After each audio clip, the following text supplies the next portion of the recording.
Good day, everybody. Welcome to our course, Readings in Philippine History. And now we are in our chapter 2, which is all about the content and contextual analysis of selected primary sources in Philippine history. So before anything else, I would like to present to you on board our learning objectives for this chapter. First, is to familiarize oneself with the primary documents in the different historical periods of the Philippines.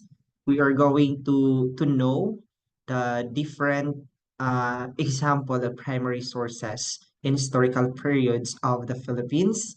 Second is to learn history through primary sources. And of course, we already discussed or we already conducted in our chapter 1 what's the differences between the primary sources, the secondary sources, and even the different criticisms, right?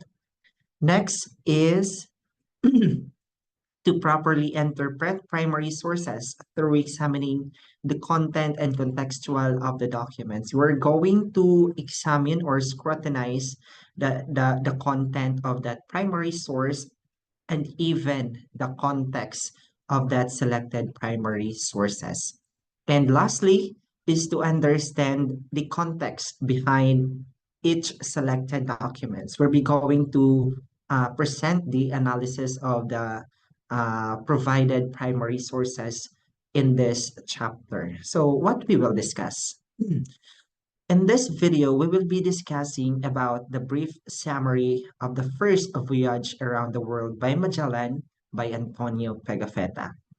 And this is one of the primary sources that we are going to examine or scrutinize for this chapter. And we will be knowing the circumnavigation around the world by Magellan written by Antonio Pigafetta with their forces or company. So let's start. We all know that historical sources or historical source is the historian's primary tool of understanding and interpreting the past.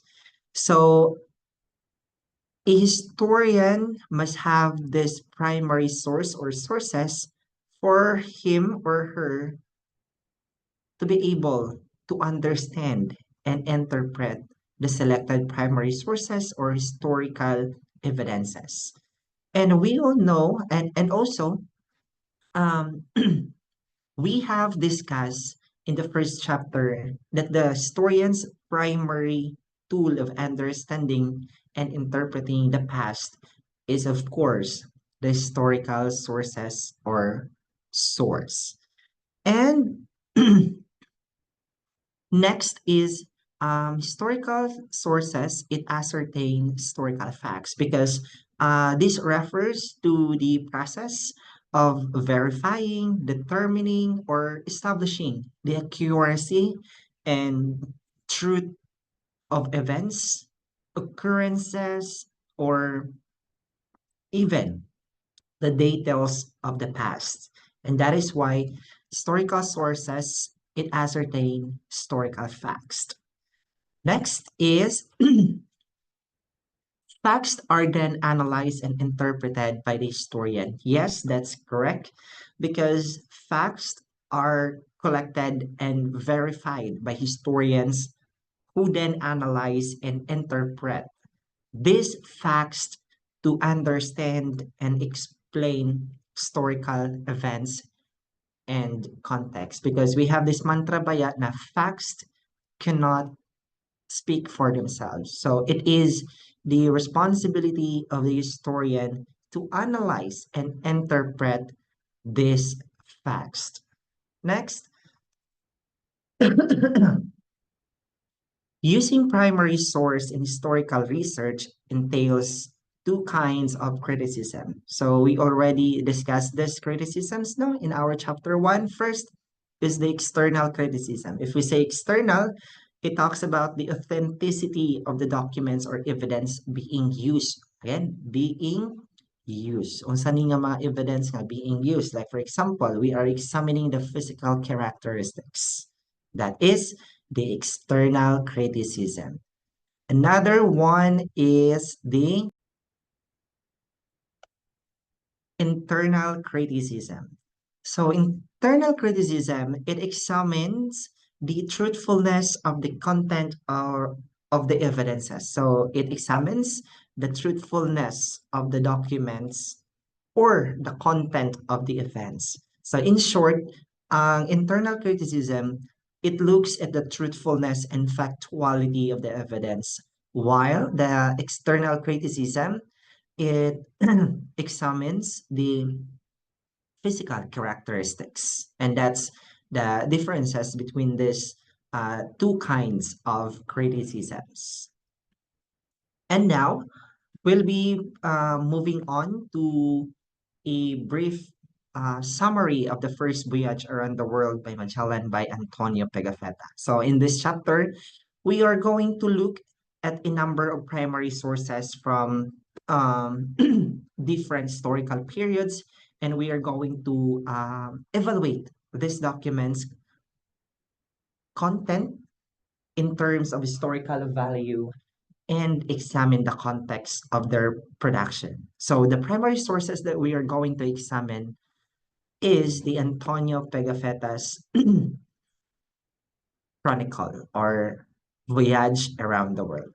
So this is the enhanced version of Pigafetta's book, which has been edited by Theodore.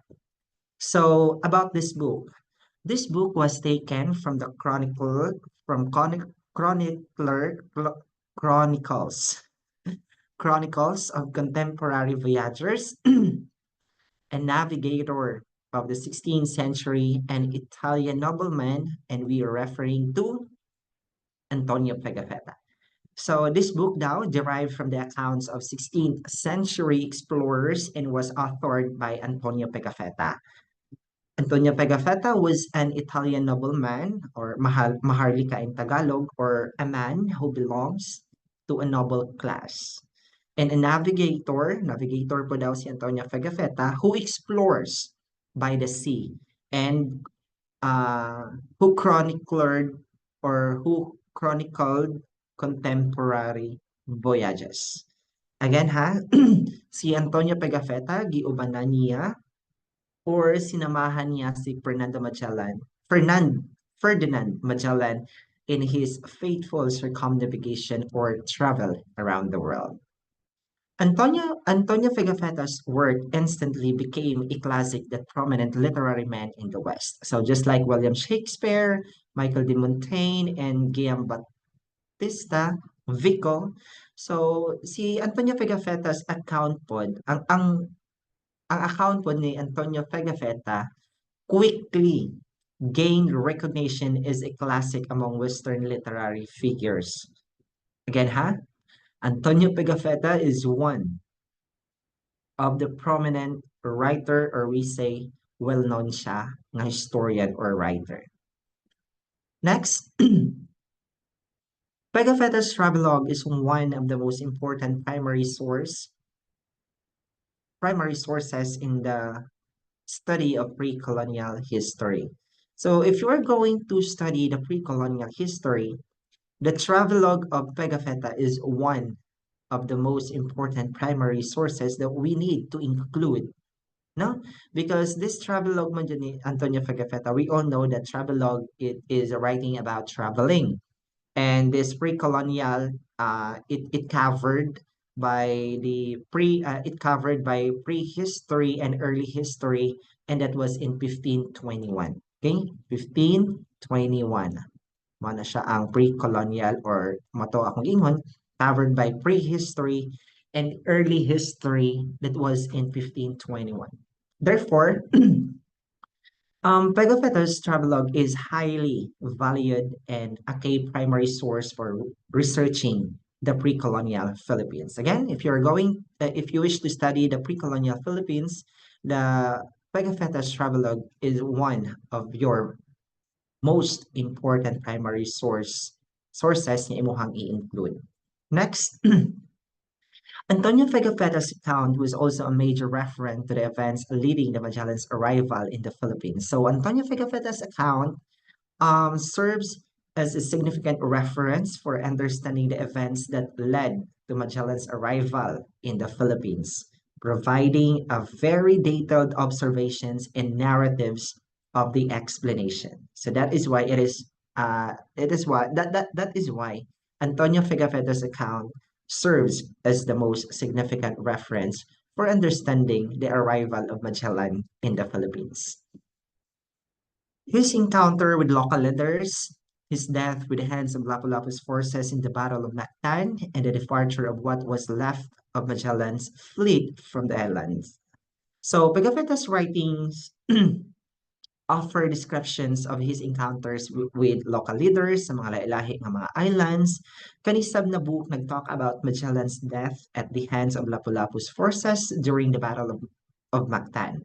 And later, we will be knowing what's the real cause or the root cause nga nung napatay si Magellan. And the first voyage around the world by Magellan was published after Pigafetta returned to Italy. So after returning to Italy, Antonio Pigafetta published the first voyage around the world by Magellan. It is a detailed account of Ferdinand Magellan's expedition or circumnavigation, making the first circumnavigation of the world. This work provides invaluable insight to the journey, including encounters with various cultures and the challenges faced by the expedition. Thus, we can say that Pigafetta's account was also written from the perspective of Pigafetta himself and was a product of context of its production. And for this chapter, we will focus on the chronicles of Antonio Pigafetta as he wrote his first-hand observation and also their experiences in the Visayas. Okay, let's start the journey of Antonio Pigafetta. In Pigafetta's account, their fleet reached what he called Landrones Island or the island of Thieves. Okay, ato sang i-discuss kung unsa ni nga lugar ang Landrones Island or the islands of Thieves. So again, ang una nila gituan kanana sa Philippines is the Landrones Islands or the islands of Thieves. So Pigafetta described this place, Landrones Island or Island of the Thieves, as presently known as Marianas Island. By the way, this Landrones Island is not part of the Philippines, no? Kay medyo layo ni siya sa Philippines gamay. Okay? And also this Landrones Island located southwest of Japan, west southwest of Hawaii, north of New Guinea, and east of Philippines. It is also called the Islands of the Thieves. What's the reason why they called Landrones Islands or Marianas Islands as the Island of the Thieves? So let's delve deeper into the details of what Pigafetta documented in his account. So he recounted, these people have no arms, but use sticks, which have a fishbone at the end. They are poor but ingenious and great thieves, and for the sake of what we call these three islands of Landrones Islands. Ang mga tao daw dinhi sa Landrones or Marianas Islands kay wala sila mga armas, pero nagamit sila og mga sticks nga naay bukog sa isda sa tumoy sa stick. And mauni ang ilang panlaban every time na ay makig-away nila or for any purposes. They are poor. Ba, klaro kayo ang giingon ni Pigafetta diri. They are poor. They are poor daw according to Pigafetta's description. Pero ang mga tao din niya is very clever or very wise ang mga tao. Dito and gi-describe sa ni Pigafetta ang mga tao diri sa Landrones Island as a great thieves. Di ba? Giputan diri great thieves. So before Magellan, Pigafetta and their forces reached the Philippines. Niagi sila ani nga island, and this is the island that we are referring is the Landrones or Marianas Island. So mao ni siya ara diri ang Marianas Island nga part. Okay? So naratad ni Philippines. So mao ni ang ilahang una nga island giadtuan before sila niadto sa Philippines. So, 10 days after. Tan-awon, 10 days after, gikan sila sa Marianas Island. Pigafetta reported that they reached what he called the Isle of Zamal. Zamal na to sa una, pero presently it is known as Samar. But Magellan decided to land in another uninhabited island for greater security where they could rest for a few days. So niabot ang forces ni Magellan sa Samar and nag-decide si Magellan nga mangitag island where they could rest for a few days and for their greater security.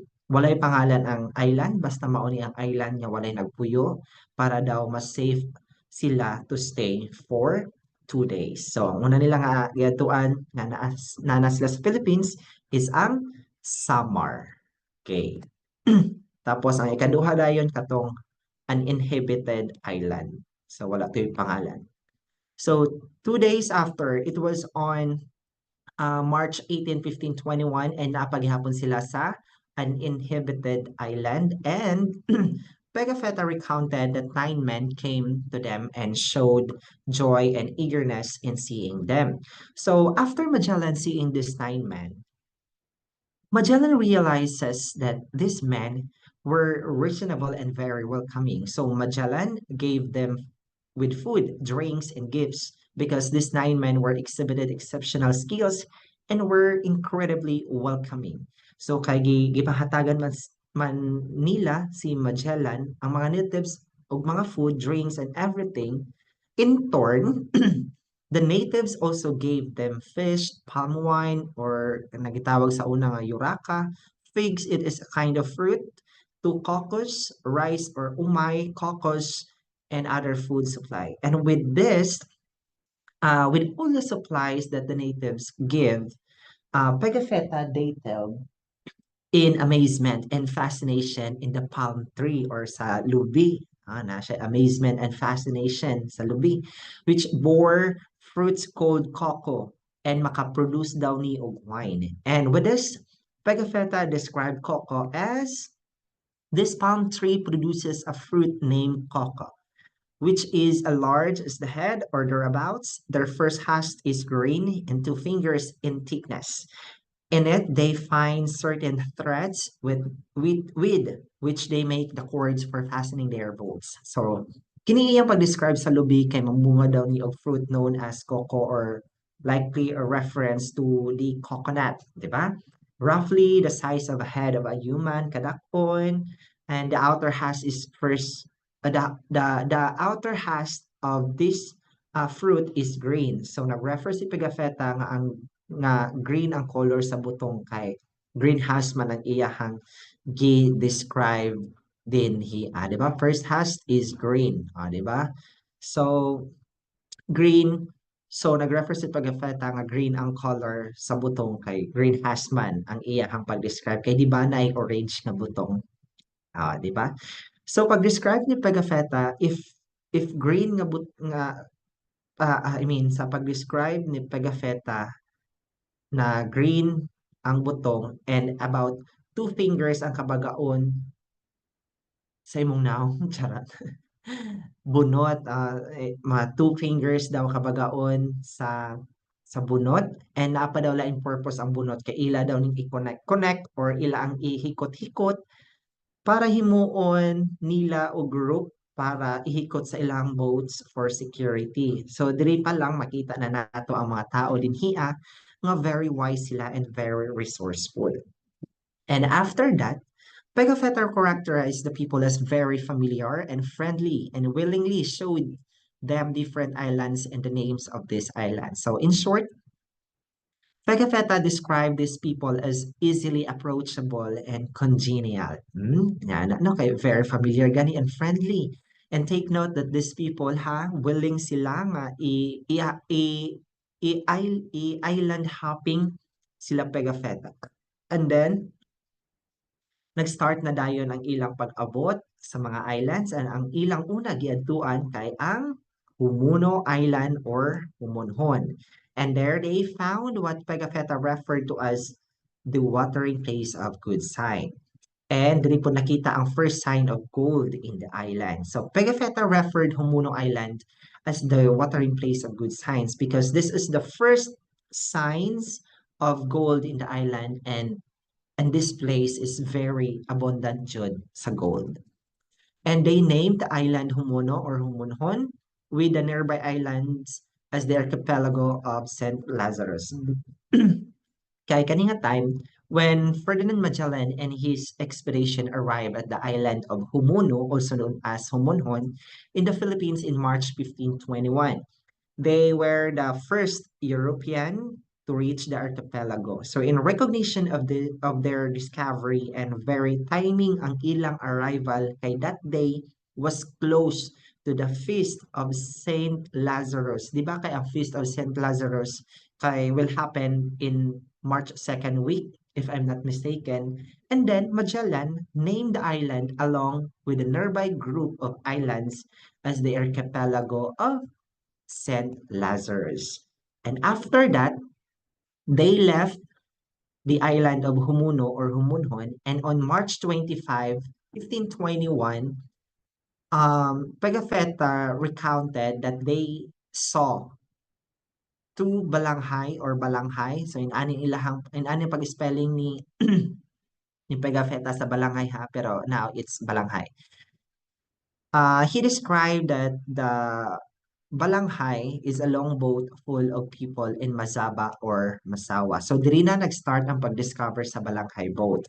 And then, the leader who referred to as a king of Balanghay or Balanghay sent his men to ship of Magellan. So, ang leader or ang king of Balanghay, gipaadto niya ang iyang mga tauhan sa ship ni Magellan, and then the Europeans entertained this man and give them gifts. And then, when the king of Balanghay offered to give Magellan a bar of gold and chest of ginger, Magellan declined. Di pa natin alam what's the reason behind his mind why iya gi-decline ang offer sa king of Balanghay. And Magellan's refusal could be interpreted in several ways.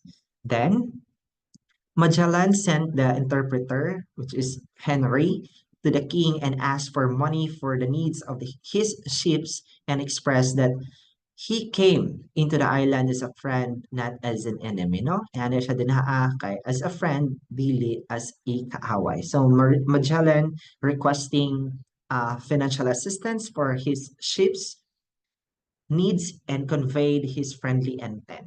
Then the king responded by giving Magellan the needed provisions of food in China ware. So Magellan exchanged gifts of shirt in Turkish fashion, red cup, and gave the people knives and mirrors. Then, then the two expressed their desire to become brothers. And then Magellan also boasted his men in an armor who could not be stuck with swords and daggers. So Magellan proudly highlighted his soldiers clad in clamor, emphasizing their invulnerability to attacks from swords and daggers. And with that, the king was fascinated and remarked that men in such armor could be worth 100 of his men. And after a few days, Magellan also shared with the king his chart. No, dili pa siya after few days. Magellan also shared with the kings his charts and maps and shared how they found the island. Kay kanimo jud si Pigafetta nag-study siya geography and cartography. Ato na siya mahibawaan sa analysis, no? And after a few days, Magellan was introduced to the king's brother, Raya Calambo, who was also a king of another island. Again, naanatanin hiya sa Caraga, specifically in Butuan. Okay? So, they went to this island and Pigafetta reported that they saw mines of gold. So, daghan daw sila nakita nga mga golds din hiya sa island. And the gold was abundant that parts of the ship and of the house of the second king were made of gold. So ang mga balay daw sa mga king kay made of gold and everything was made of gold. And Pigafetta described this king as the most handsome of all the men that he saw in this place. So grabe si Pigafetta, no? Makaingon man sabtag dili maayo. Laliman kagi describe niya ang king as the most handsome sa tanang tao nga iyahang nakita dinhi nga island or lugar. Pero basin jud gwapo jud kaayo ang kaning king dinhi sa Mazzava or Mazao. And also he described the king that he was also adorned with silk and gold accessories like a golden dagger which he carried with him in a wooden polished sheet. So mo na siya ang gidala-dala na sample lang siya nga picture. And on March 31st, 1521, no, dili pa dahil. The king was named Raya Kalambo, king of Zuluan and Calagan or Butuan or Caraga. Muna na siya karon. And the first king was si Raya Shago. And the second king is si Raya Kalambo. Siya. And on March 31st, 1521, naana sila sa Caraga, specifically in Butuan. On March 31st, 1521, which happened to be Easter Sunday, Magellan ordered the chaplain to preside a mass by the shore. So timing kaayo kay ang March 31, 1521 kay Easter Sunday. So si Magellan nag-request ng chaplain or priest or kanang pari nga mo preside sa mass by the shore or sa dalampasigan. So the king here, the king of Butuan, the king of Balanghay heard of this plan, and the king sent duha ka patay nga baboy and he attended the mass with the other king. And Pigafetta reported nga si King Raya Calambo and King Raya Shago participated in the mass, and Pigafetta reported that when the offertory of the mass came, the two kings went to kiss the cross like us, but they offered nothing, and at the elevation of the body of the Lord, they were kneeling like us and adored our Lord with joined hands. So just like Christians do during Mass, mausab ang ginabuhat sa mga king during pag-preside ani nga Mass by the shore. Pagkahuman sa Mass, Magellan ordered that the cross be brought with nails and crown in place. So, mauna ni ang mando ni Magellan, and ang cross, nail, and crown were the sign of his emperor. We are referring to Magellan. And with that, Magellan instructed to plant the specified items, cross, nails, and crown in the location where he would reach. So every time nga makavisit sila og island, dapat makabutang sila og cross because these items were the sign of his emperor. And also Magellan clarified that placing the cross would signal to the other Spaniards that Magellan himself had visited the land and preventing potential conflicts, and any person who might be held captives by the Spaniards or madakop sa mga Spaniards would be released immediately kay lagi once nga naay cross makita, that's a sign of his emperor himself, Magellan. And the king conquered and allowed for the cross to be planted. So pumayag ang pare nga butangan og cross ang ilahang lugar, or ni agree ang king of Balanghay nga butangan og cross ang ilang lugar. And with this, the mass would go down in history as the first mass in the Philippines, and the cross would be famed Magellan's cross, still preserved at present day. So with this primary source of Pigafetta, we can conclude that the first mass in the Philippines was happened in Butuan, and until now, Magellan's cross still preserved at present. Again, how we can conclude that the first mass in the Philippines was happened in Butuan. So after 7 days, Magellan and his men decided to move and look for islands where they could acquire more supplies and provisions. So Magellan's company decided to find uh, island where they could acquire more supplies and provisions kay siguro pahurot ng ilang mga supplies and needs. And with this decision, wait lang. And with this decision, they learned of the islands of Ceylon, or presently known as Leyte, Bohol, and Zubo or Cebu, and intended to go there. So again, diri nila nahibaw-an ang island of Leyte, Bohol, Cebu, and gusto sila nga anhaon nila ning mga islands where they could acquire more supplies and basic needs sa ilang paglalakbay. So klaro kayo no, nga ang first mass in the Philippines happened sa Butuan. Okay? So Raya Calambo offered to pilot them going to Cebu. So among the three islands nga ilahang na learn, which are the Leyte, Bohol, Cebu, And ang ilang una giadtuan kay ang island of Cebu. And Cebu is the largest and richest island. And I think presently, Cebu is still considered as the largest and richest islands, if I'm not mistaken. So let's see what happened in Cebu. In April 7, 1521, Magellan and his men reached the port of Cebu, and Magellan said that he was a captain of king himself and thus would not pay tribute to other kings. So niabot na sila Magellan and iyang kauban sa port of Cebu in April 7, 1521. So the king of Cebu, through Magellan's interpreter, demanded that they pay tribute as it was customary. But Magellan refused, and the reason why Magellan refused was that anong mo pay man kog tribute or gifts sa other king nga captain of king man ko, Magellan said. And then the king of Cebu consulted his council. So Magellan's interpreted explained to the king of Cebu that Magellan's king was the emperor of a great empire and that would do them better to make friend and not an enemy.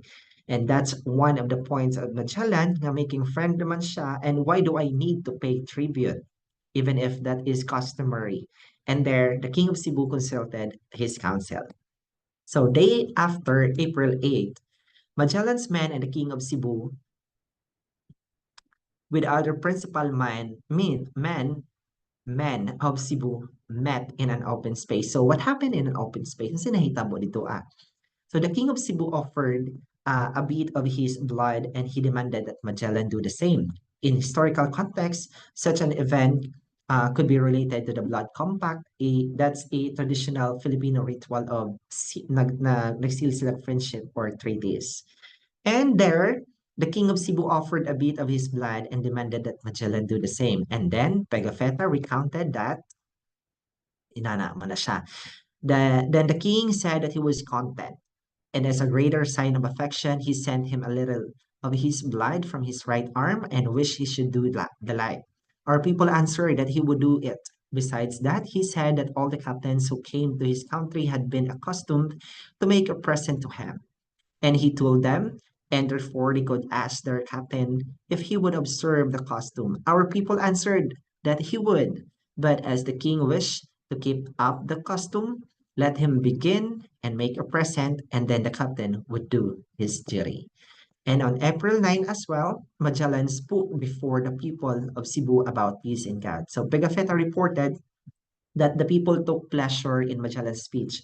So naminaw jud ang mga tao sa iyaha when he talked about the peace in God. In short, si Magellan nagwali about peace in God and their people took pleasure in Magellan's speech. And Magellan responded to this by saying that his faith entailed children to render honor and obedience to their parents. Then Magellan asked the people who would succeed the king after his reign. So the people responded that the eldest child of the king, who happened to be a daughter, would be the next in line. And Magellan also preached about their faith further, and people were reportedly convinced. And Pigafetta recounted, mana siya, and makita nato diriha ang statement nga wala jud gi-force ang mga tao na mahimong Christians, kundi kusang gawa nila or through their free will na gusto nila mahimong Christian. And on the 14th of April, Magellan spoke to the king of Cebu and encouraged him to be a good Christian by burning all the idols and worship the cross instead. The king of Cebu was then baptized as a Christian. So, gi-encourage ni Magellan ang king of Cebu to be a good Christians, but before anything else, dapat niya sunubon ang mga ribulto or mga idols ng ilang gituuhan nga makaayo sa mga naisakit. And with that, the king of Cebu was then baptized as a Christian so that kings gisunog sa king of Cebu ang ilang mga idols and ituo sila ka Magellan to have faith in Jesus Christ. And then Pigafetta wrote that to that the king and all his people answered that they would obey the commands of the captain and do all that he told them. So Pigafetta wrote, mao na siya. So yan ang gipanganlan ang king of Cebu nga as Don Charles or Carlos as the emperor. His sovereign was named. He named the prince Don Fernando after the brother of the emperor and the king of Mazzava, Jehan. And to the Moor, he gave the name of Christopher, and to the others each name of his fancy. So diri na hinahinay ni Magellan ang pangalan sa mga tao sa Cebu and pagbaptize sa mga tao sa Cebu. Kaya dito pa lang daan sa Butuan, nag-start na ang spread of Christianity dito. Spread na ang Christianity ni Magellan. And after 8 days, April 22, 1521, Pigafetta recounted all of the islands inhabited were already baptized. He admitted that they burned a village down for obeying neither the king nor Magellan. And the mass was conducted by the shore every day. So when the king came to the mass one day, Magellan gave her an image of infant Jesus made by Magellan himself. And the king of Cebu swore that he would always be faithful. We should always be faithful to Magellan. Tanaw na to kung faithful ba po ka, ha? So when Magellan reiterated that all of the newly baptized Christians need to burn their idols, but the native gave excuses telling Magellan that they needed the idols to heal a sick man who was relative to the king. So Magellan insisted that they should put their faith in Jesus Christ. So dapat yun ibutang na to ato ang kaugalingan sa faith in Jesus Christ. And they went to the sick man and baptized. So gisampulan ni Magellan diri ano. They went to sick man and baptized him. After baptismal, Pigafetta recorded that the man was able to speak again. Kay kato, sick man to siya, di ka istorya, karon maka-istorya na siya. And he called this a miracle. And on the 26th of April 1521, diri na to makita kasi nagkill kang Magellan. Zula, a principal man from the island of Mactan or Mactan, went to see Magellan and asked him for a boat full of men so that he would be able to fight the chief named si Lapu-Lapu. Kini nga chief, we are referring to Lapu-Lapu. According kang Zula, ni-refused siya to obey the king and was also preventing Zula from doing so. So in short, according ni Zula, gusto niya sulungon si Lapu-Lapu kay wala siya ni obey sa king nga si Magellan or sa captain nga si Magellan and gipugngan sab ni Zula nga mo obey gipugngan sab ni yes, gipungan sab ni King of King of gipungan sab ni Magellan si Zula nga dili nga dapat muuban si Magellan padung dito kang Lapu-Lapu sa Mactan. And right after that, Magellan offered 3 boats and expressed his desire to Mactan himself to fight the said chief. And Magellan's forces arrived in Mactan in daylight. Di ba nakita na to ang eagerness ni Magellan to fight the chief, which is si Lapu-Lapu. And then,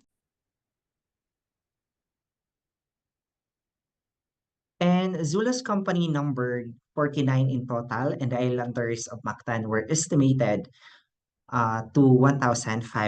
So imagine, dira palandaan, makita na nato sa ang pilde. So, the battle began. Here, doon na ito makita kinsa ang nag-kill kang Magellan. So, Pigafetta recounted, when we reached land Mactan, we found the islanders 100 in number or estimated 1,500. Drawn of 3 squadrons, they came down upon us with terrible shouts. 2 squadrons attacking us on the flanks and the third in front. So, naadaw ni attack sila sa likod, sa front, and sa asa nga sides. And Pigafetta recounted, so mo na siya, no? Kay nakita man ni Magellan nga naka-squadron ng forces ni Lapu-Lapu, so Magellan initiated nga iyahang i-divide ang iyahang forces into group of musketeers and crossbowmen. And then nakipaglaban for half an hour pero parang wala lang sa forces ni Lapu-Lapu. Imagine nakipag-fight for half an hour but did nothing. And bisan pag nagkasamad-samad, continue lang gihapon ang ilahang fight both parties. And the captain shouted not to fire but he was not listened. So dinhi nakita sa mga forces ni Lapu-Lapu nga ang mga shots sa pusil sa mga forces ni Magellan nga murag walay effect bitaw. Bisan og unsaon sa forces ni Magellan wala ra daw epekto and would not retire them to stop the fight. Nangisog na ang forces nila Magellan, nag-throw or nagbuno na sila og mga arrows, pana, spear nga naikalayo, and even lapok para lang ma-protect and ma-defend nila ilahang forces. But suddenly, Magellan died in that battle. And let's see, anong namatay si Magellan. Dinhi during the first fight man jud, nakita sa company ni Lapu-Lapu or sa mga kauban ni Lapu-Lapu nga protected daw ang lawas sa mga forces ni Magellan with armors and unsa pa na nga mga accessories para lang ma-protect ang ilang body. And ilang i-target kay ang ilang leg ani kay wala kaayo protection. And with that, kay wala may protection ang leg sa forces ni Magellan and even Magellan. So Magellan was pierced with a poison arrow in his right leg. Na-target ang right leg ni Magellan with an arrow, dili lang pud arrow lang kundi na ay poison gibutang sa arrow. So nasamda na si Magellan sa iyang right leg. After that, so some of the forces of Magellan gitry nila nga i-intimidate ang forces ni Lapu-Lapu by burning the entire village sa Mactan. Pero ang kani nga pag-attempt or pag-intimidate sa mga natives in Mactan, mas nakapalagot sa mga forces ni Lapu-Lapu. And sa kani nga panghitabo, Magellan was specifically targeted because the native knew that he was the Captain General. Diba, naigo si Magellan sa right leg.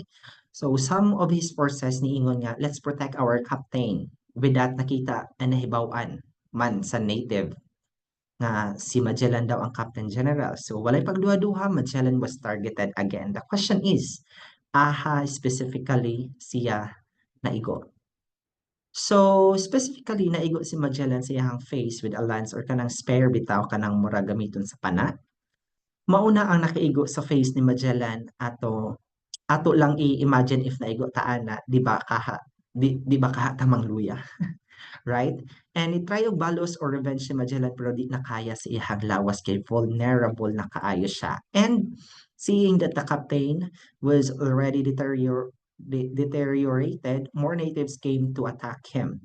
Nakita sa mga forces ni Lapu-Lapu nga deteriorated na si ah, Magellan or kanibitang wala na malay. So dito gitiwas-tiwasan sa mga natives or sa forces ni Lapu-Lapu nga para lang ilang ma-sure nga patay na si Magellan or dili na mabuhi pa si Magellan.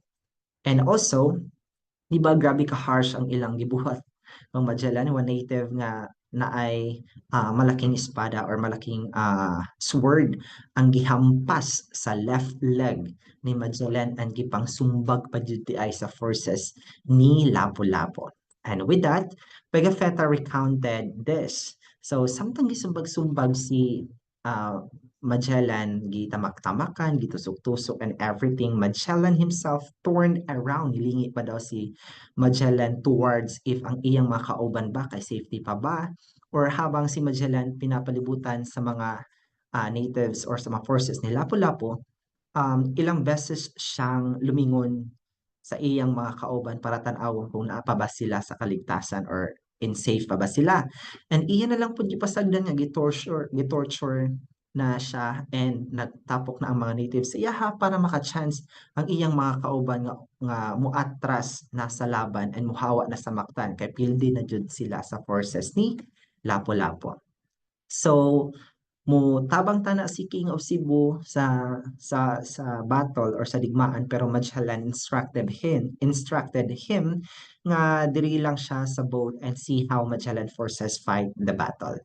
And ang King of Cebu nag-offer siya og mga gifts with any amount para lang makuha nila ang dead body of Magellan pero ang chief nga si Lapu-Lapu dili mosugod kay ang dead body ni Magellan kay signing nga nadaog sila sa digmaan.